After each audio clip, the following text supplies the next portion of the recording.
Alors bonjour, bienvenue encore pour un moment CK, enfin bonjour, bonsoir, hein. Aujourd'hui je vais vous parler d'un sujet qui me tient à cœur. L'idée c'est pas d'être tout le temps sérieux en fait. En fait si, je peux pas m'en empêcher en fait. Euh, ça peut paraître idiot mais c'est vrai que c'est un devoir. Pourtant je suis quelqu'un de très très marrant, mais euh, on vit des temps vraiment difficiles et on vit justement une période de transition où euh, je suis content parce qu'il y a cet éveil, il y a toute une communauté qui veut s'ouvrir à autre chose. Mais de l'autre côté, il y a des forces réfractaires au changement. Et ce qui est fou, c'est que on nous appelle conservateurs, mais au lieu de descendre dans de la rhétorique, je vais parler de quelqu'un que j'admire. Toute mon enfance, j'ai jamais été fan de qui que ce soit. En étant adulte, ça s'est pas amélioré. Mais il y a cet artiste que j'ai adoré, c'est Michael Jackson.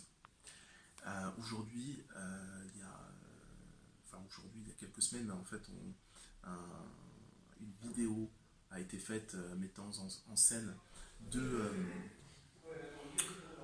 deux probables victimes potentielles de Michael Jackson. Euh, et en fait, je ne peux pas l'accepter en fait. Je ne peux pas accepter que quelqu'un qui se soit battu de son vivant, qui ait pu gagner des procès, euh, puisse encore être sali après sa mort. Je trouve ça très lâche, surtout qu'aujourd'hui on fait pas mal de révélations avec que ce soit l'affaire Weinstein ou que ce soit tout ce qui se passe au niveau de l'Église catholique, qu'on puisse oser salir, s'attaquer à quelqu'un qui s'est déjà battu de son vivant. Donc qu'est-ce qu'il faut faire en fait? Il faut le ressusciter pour qu'il vienne encore se défendre. Euh, donc je trouve ça très bas, très lâche, surtout que le mot qu'a utilisé le réalisateur concernant justement cette vidéo, il a parlé d'opportunité. Il a dit, c'est une opportunité qui s'est présentée à moi. Et quelques minutes plus tard, il présente en fait sa vidéo en disant, oublions que c'est Michael Jackson. Alors non, ça c'est trop facile. Alors, c'est trop facile. Il s'est battu de son vivant et il faut savoir que ces deux victimes, non seulement ont des problèmes financiers assez graves aujourd'hui qui expliqueraient un retournement soudain, parce que oui, il s'agit de retournement soudain, les deux ayant témoigné que Michael Jackson ne les avait jamais agressés durant son procès, ça c'est une première chose. Deuxième chose, l'un d'entre eux a écrit sur le livre d'or de Michael Jackson, donc c'est un livre fait par une grosse compagnie, etc. Il a tout fait pour pouvoir l'écrire. Il a écrit que justement Michael Jackson était quelqu'un de pur, qu'il s'agissait de la pureté humaine, oui, de la pureté humaine. Je vois très bien de quoi il veut parler, mais en fait, plusieurs fois, il s'est présenté comme l'un de ses amis. Plusieurs fois, il a dit qu'il n'a jamais été agressé. Et pourtant, aujourd'hui, il se retourne prétextant X et Y. Je ne vous cache pas, comme beaucoup l'ont fait et comme beaucoup ont été très vite attaqués lorsqu'on essaie justement de mettre le doute sur ces révélations, je dois normalement m'excuser auprès des victimes, des groupements de victimes, qu'on a le droit à la parole, qu'on a le droit de parler. Aujourd'hui, c'est MeToo, etc. etc. Si je fais des vidéos, c'est pas pour me lancer dans des rhétoriques qu'on entend partout à la télé. Vous avez affaire à un homme libre et, excusez-moi, on a le droit de mettre en doute, euh, j'allais pas dire les allégations, mais oui, on peut parler de potentielles allégations de ces potentielles victimes.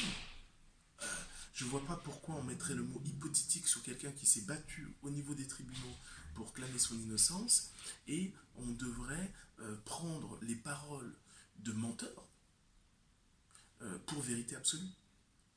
Car ce qui est factuel dans cette histoire, c'est que ils ont menti à plusieurs reprises. Certains diront qu'ils étaient enfants, ils ne savaient pas trop, mais ils l'ont fait de même adultes. Je, euh, je tiens à insister sur ça parce que ce qui m'énerve le plus, c'est au-delà qu'on s'attaque à l'une de mes idoles, c'est qu'on s'attaque à quelqu'un qui est mort, mais surtout à quelqu'un qui s'est battu de son vivant et qui a gagné de son vivant. Alors qu'est-ce qu'il faut faire? On est tous en danger finalement. Pendant ce temps, il y a M. Weinstein qui n'a pas fait qui a pas fait 2-3 jours en prison. Donc il faut se réveiller.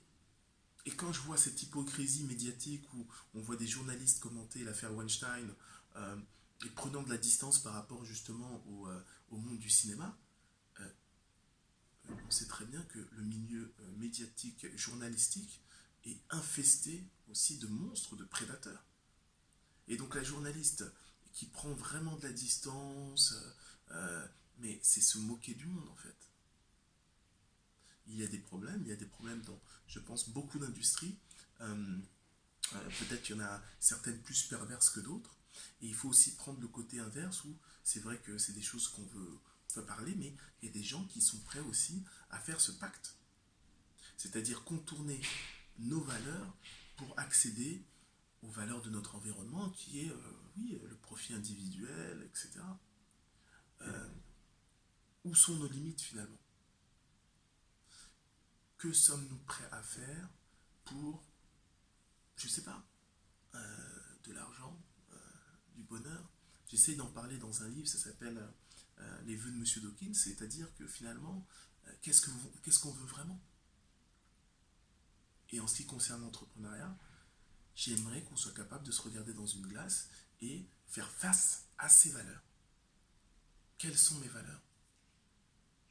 Quelle est la valeur de mes valeurs? Voilà.